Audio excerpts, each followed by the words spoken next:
What is up, everybody? Matt with Mikey Designs here. Today we're going to do a little bit of a review of the Ranar Elite 6.6 press. We have one in our shop. We're going to give you a little bit of a rundown and review of it and what we think. Stick around.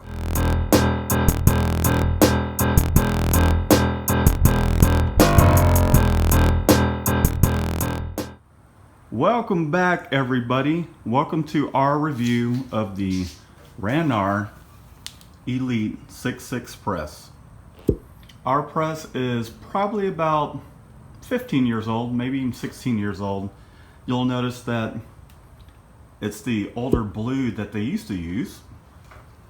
The new ones do come with the more modern blue that they're using, kind of like our dryer over here. This is our 6.6 press, 6 color, 6 station.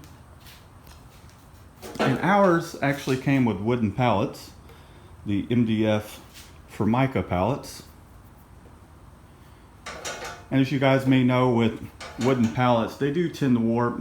I think it's time for us just to completely upgrade to the all aluminum pallets. We do have a aluminum pallet because I burnt one of them up.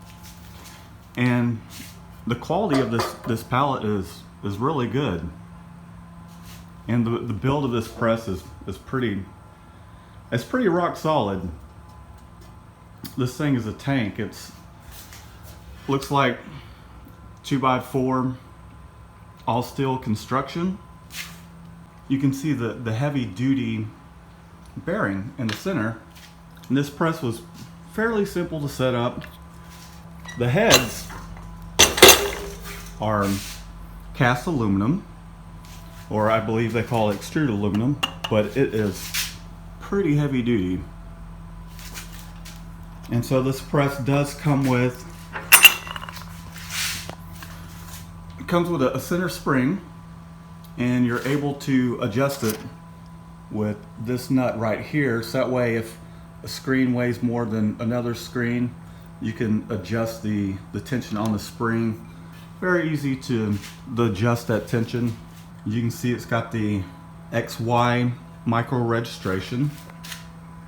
So you've got your 2 registration points here. And this will tilt the screen this way. And this particular registration will pull it that way. And if you adjust the both of them at the same time, it will just pull the whole screen back. Here is your X micro registration that will make your screen go back and forth horizontally, left and right. I might be getting the terminology wrong, XY, but I know the terminology is correct, but I forget which is which. And here are your knobs, your clamp down knobs. So whenever you are registering up a job, you can use your XYZ registration and then lock it down. One thing I will say about this press when you are registering multiple color jobs is I hardly ever use these. I'll line up my registration marks, clamp everything down, and it may just be a wear issue with the bars, the little clamp bars here. One of the things it tends to do is it tends to shift this way just a little bit.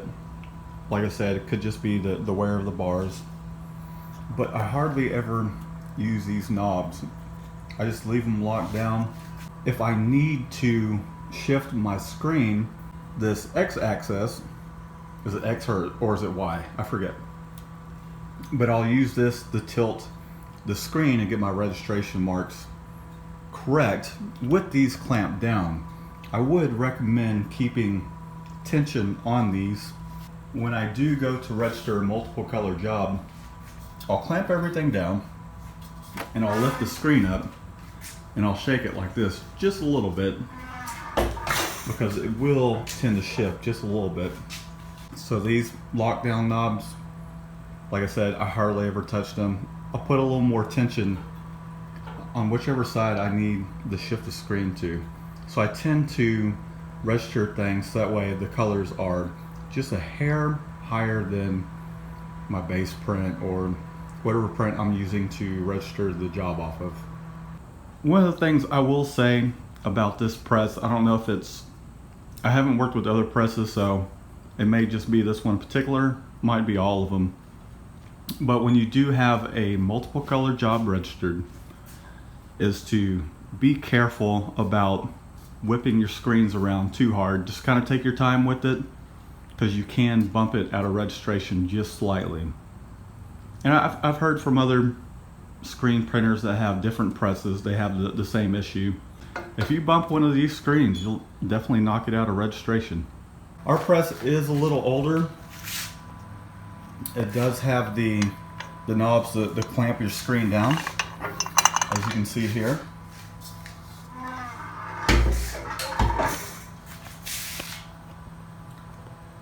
And I'll say one of the drawbacks, you got to be real careful to this particular press, is if you clamp it down too much, you'll end up bending these little bars under here. Let me find one that's a little cleaner.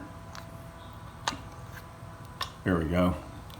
It's time to clean our press, but you can see where it's starting to, I have over clamped it a few times and it's kind of beveled just a little bit.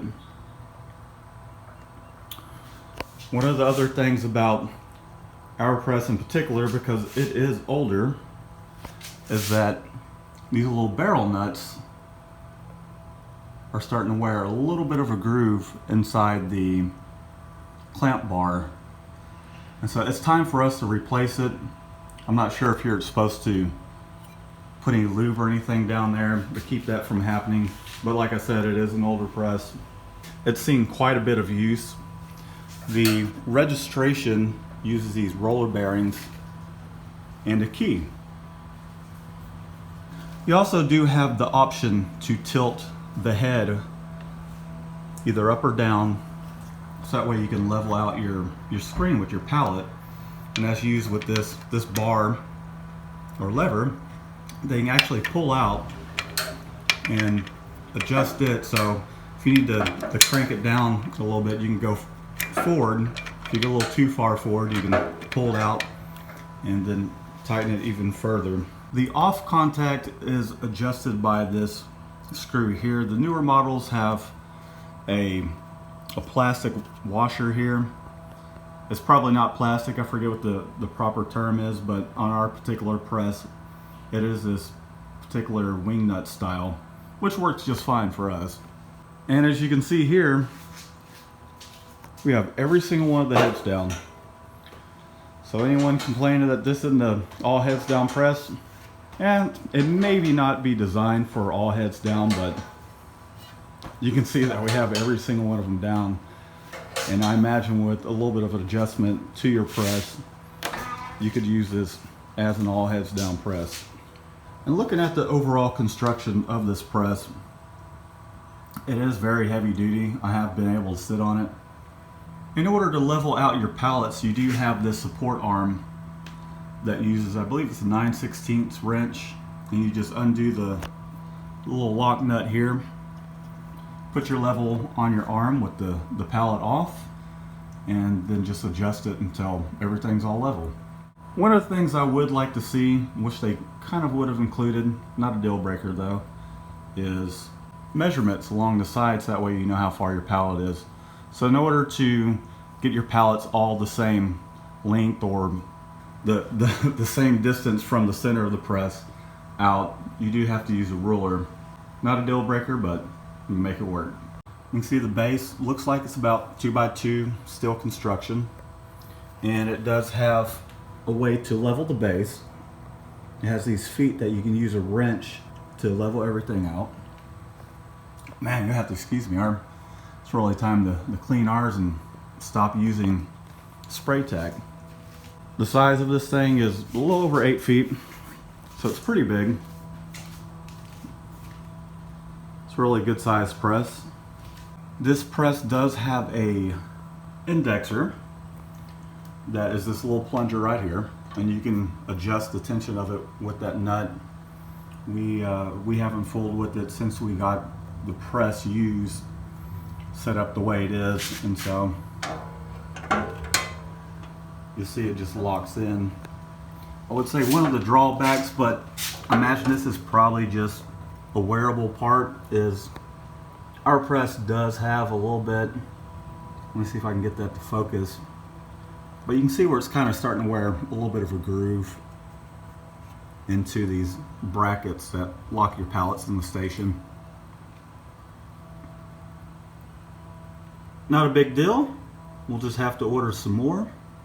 The pallets lock on using this bracket that has two knobs, and then it has a side knob, so that way you can kind of get your pallet nice and center in the arm.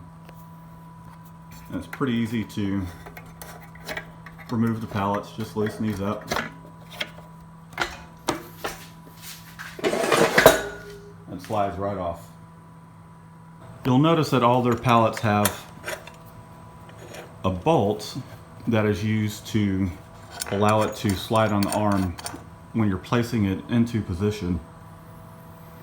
I would say one of the only drawbacks about this particular bracket style is if you do over clamp it, it will have a tendency to bend, and I have over tightened some of them, but that's just user error. Aside from that, I really like how the clamping system of this particular bracket works. As far as maintenance goes, you do need to use just a little bit of lithium grease occasionally on these clamp down knobs and the threads as well for the micro registration.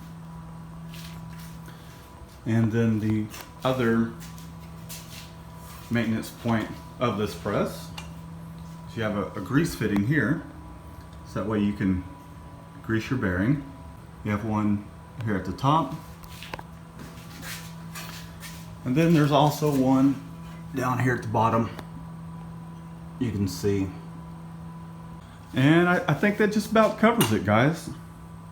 This has been a really great press for us. We got it used for about $2,000 years ago. I initially was going to go with some of Ryanet's products, and it kind of turned me on to the rest of Ranar's equipment. Everything's really well made in the US, and we're very happy with our purchase. We're glad that we got this for the price that we did use. Well guys, I think that's just about it. I hope I covered everything thoroughly. If I missed something, leave a comment below.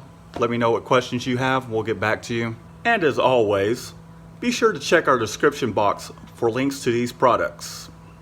If you're in the market for a manual press, hopefully this will help some of you guys out there make your decision, because there's a lot of choices out there, and I think Ranar's a pretty solid choice. It has been for us. So until next time guys, we'll see you later.